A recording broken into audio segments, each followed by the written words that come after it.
ನಮಸ್ತೆ ರೈತ ಬಾಂಧವರೇ. ಇವತ್ತು ನಾವು ಲೊಟ್ಟನಕೆರೆ ಬಸವರಾಜ್ ಎಂಬುವರ ರೈತರ ಒಂದು ಈರುಳ್ಳಿ ಜಮೀನಿಗೆ ಬಂದಿದ್ವಿ. ಅವರು ಈರುಳ್ಳಿಯಲ್ಲಿ ಈ ಮನಸಾಯಿಲ್ ಪ್ರಾಡಕ್ಟ್ನ ಬಳಸಿದರು.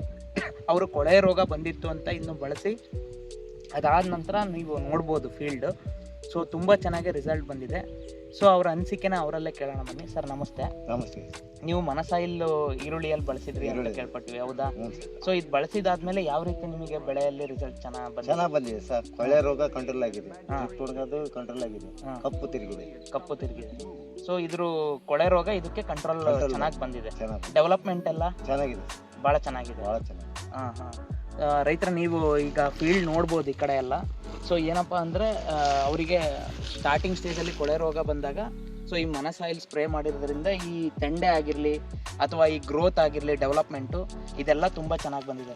ಸೊ ಸರ್, ಈ ಪ್ರಾಡಕ್ಟ್ ನಿಮಗೆ ಬೇರೆ ರೈತರಿಗೆ ಏನು ಹೇಳಕ್ಕೆ ಇಷ್ಟಪಡ್ತೀರಾ ಸರ್? ಚೆನ್ನಾಗಿ ಯೂಸ್ ಮಾಡ್ಬೋದು, ಚೆನ್ನಾಗಿ ಮಾಡ್ಬೋದು ಸರ್. ಬಳಸ್ಬೋದು. 1.5 ತಿಂಗಳ ಮೇಲೆ ಬಳಸ್ಬೋದು. ಸೊ 1.5 ತಿಂಗಳ ಹಂತದಲ್ಲಿ ಇವರು ಬಳಸಿ ಇದನ್ನ ಒಳ್ಳೆ ರಿಸಲ್ಟ್ ಪಡ್ಕೊಂಡಿದ್ದಾರೆ. ಎಲ್ಲರೂ ಸಹ ಇದು ನಿಮಗೆ ಡೆವಲಪ್ಮೆಂಟ್ ಕೊಡೋದಲ್ದಲೆ ಇಂಥ ಕೊಳೆ ರೋಗ ಅಂಥದನ್ನ ಹತೋಟಿಗೆ ತಂದು ಕೊಡುತ್ತೆ ಅಂತ ಹೇಳಲಿಕ್ಕೆ ಇಷ್ಟಪಡ್ತೀವಿ. ಧನ್ಯವಾದ.